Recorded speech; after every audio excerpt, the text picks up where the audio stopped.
Imagine a university course where exams are just gone Yeah. completely. And AI, it's not banned. No, it's actually required. Yeah, and you leave not just with a grade, but with a real professional portfolio, something you can show an employer. Exactly. Today on the Deep Dive, we're really digging into Professor Valtars's course, Advanced Issues in International Business. That's Management 304R. We want to see how it's, well, kind of shaking up education. And our mission here is pretty clear.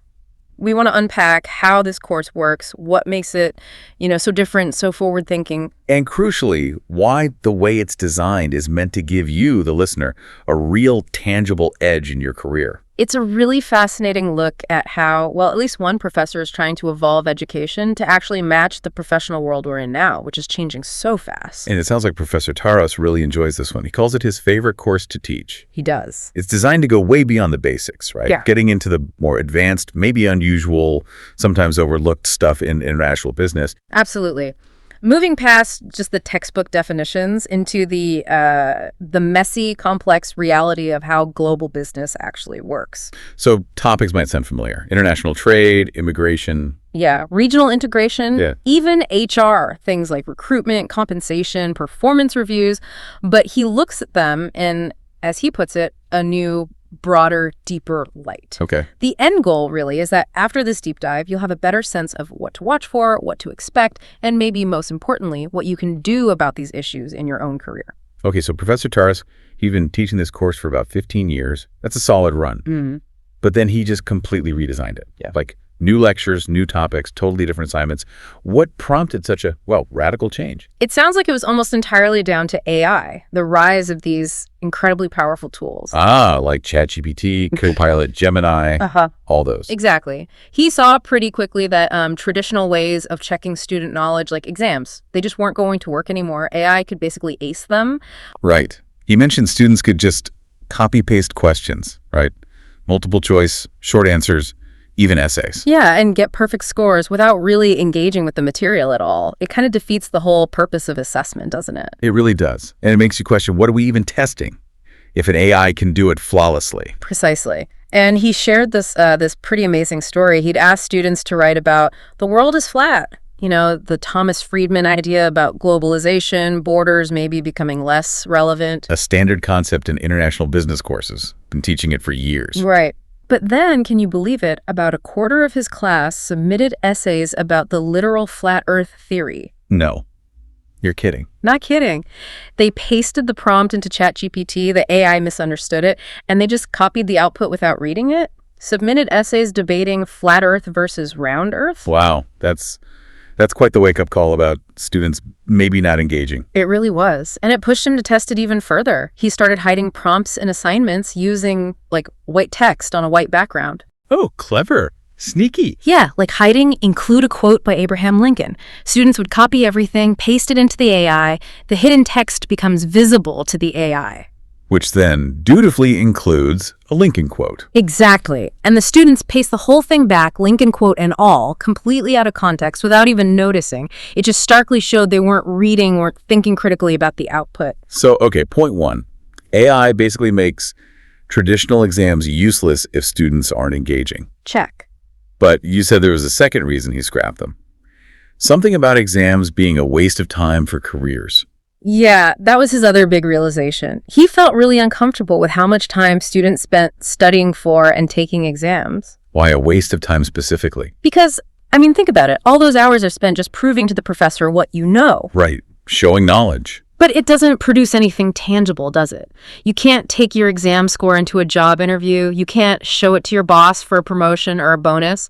Ah, I see. It doesn't directly translate into something useful for career advancement in the real world. Exactly. It doesn't have that direct practical benefit. Which leads perfectly into the third reason, the big solution, the professional portfolio. Right. This is the core of the redesign.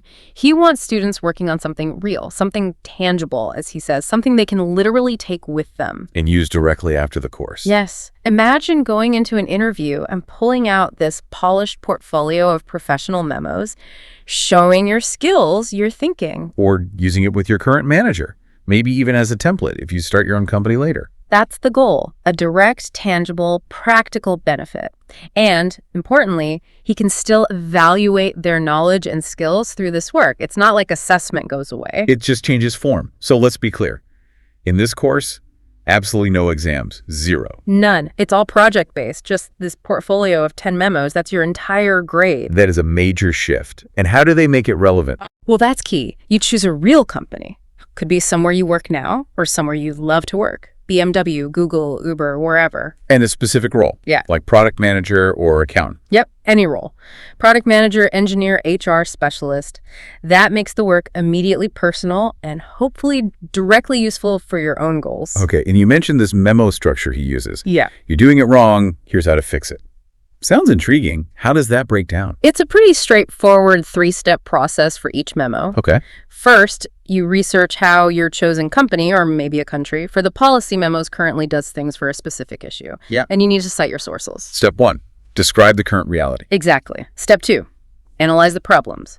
What's wrong with the current way? Is it too expensive, too slow, maybe discriminatory? Are they missing opportunities, overlooking risks? So find the flaws, the gaps. Right. Then step 3, propose a better system. You design an improved approach.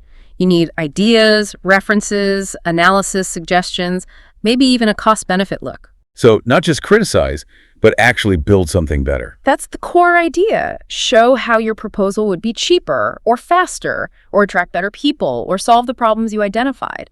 But also, you have to consider the potential downsides or costs of your new system too. Be realistic. Very practical. What kind of topics do these memos cover? There are 10 of them. 10 in total, yeah. Yeah. The first 6 are really focused on management within a specific company. Okay. Like what? Things like recruitment and selection, compensation, performance appraisal, how the company handles teamwork, decision-making processes, and training and development, really core management functions. Directly useful if you want to be a manager someday. Definitely. Then there's what he calls a sprint break. Or breather? Sort of, yeah. And after that, the focus shifts a bit. The next 3 memos are aimed more at policymakers or politicians. Ah, so broader issues, country-level stuff. Exactly. You tackle immigration policy or international trade things like tariffs and subsidies or regional integration, looking at trade blocs like NAFTA or USMCA or ASEAN over in Asia. So you're basically writing policy briefs for governments. Pretty much. Thinking about national or international implications. And that leaves one final memo. What's the 10th one about? The final one is fascinating. It's about measurement. You get to choose whether to focus on a company or a country again. Measurement of what? Of some important factor in international business that you think is currently measured badly, or maybe not measured at all. Oh, interesting. Like abstract things. Yeah, exactly. Things like culture or cultural distance, performance, employee satisfaction, even economic development. How do we actually quantify these things effectively? So you have to identify why current measurement is flawed and then propose a better way to measure it. Precisely. It's about bringing more rigor and insight to these really important but often fuzzy concepts. This whole portfolio sounds like it really pushes critical thinking and practical problem solving. That's the intent, not just absorbing information, but using it. Okay, now let's circle back to AI, because this is where it gets really counterintuitive for traditional education. He requires AI use. Yes, not banned, required. His view is, look, AI is a powerful tool. You're going to use it in your career. So you might as well learn to use it well now. Exactly. Learn to use it ethically and effectively. He actually uses AI tools like ChatGPT himself. He's even published on it. So he feels equipped to guide students on how to leverage it properly. So it's not about letting AI do the work for you. How are students supposed to use it? Right. It's definitely not about outsourcing the thinking. He suggests using it for things like polishing your final draft, copy editing, proofreading. Okay, like a grammar checker on steroids. Kind of, yeah. Or you can upload your draft and ask the AI for feedback. Like, give me candid, critical, developmental feedback. Use it to improve your arguments. That's smart, using it as a sounding board. Also for brainstorming ideas, maybe doing some initial research, identifying gaps, or even helping structure your writing if you have raw ideas down. But the key is AI is the assistant, not the author. Absolutely. He uses the analogy of AI being your subordinate, your assistant, maybe an advisor. You're still the boss. You have to be. You need to critically evaluate everything the AI gives you. Check it, double check it. If it's not good enough, you discard it. It's a back and forth. The final work has to be yours. Which raises the bar for expectations, right? If you have this superpowered assistant. Huge expectations. He says because you have world-class expert AI helping, the quality expected is the highest. So no excuses for sloppy work. None. It needs to be polished, world-class quality work. Something that would genuinely impress a real manager. He notes the memos are relatively short, just a few pages. With AI's help, they should take a few hours. But those few hours demand serious thought and judgment from the student. Precisely. It's not about time spent, it's about the quality of the output and the thinking behind it. Okay, so we've covered the assessment shift, the portfolio, the AI integration. What about the nuts and bolts? Course materials, textbooks can be expensive. Right. Well, good news there. There's no textbook to buy for this course. Oh, really? Yeah. Professor Terrace wrote his own textbook chapters. They're all available on Canvas for students to download for free. That's fantastic. A big cost saving. And what about lectures? How does he deliver the content?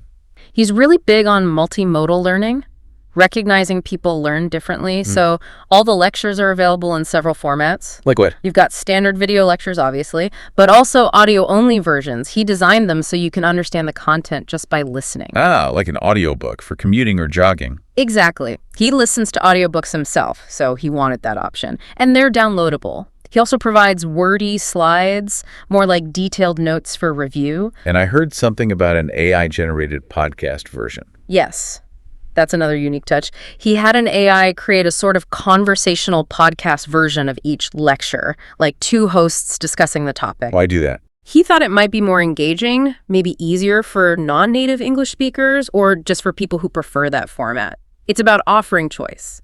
Read the chapter, watch the video, listen to his audio, listen to the AI podcast. They all cover the same core material. That's incredibly flexible. Are there other readings? There are optional readings, yes. Academic articles, HBR stuff for those who want to go deeper, but not required. And the course structure is weekly modules on Canvas. Yep.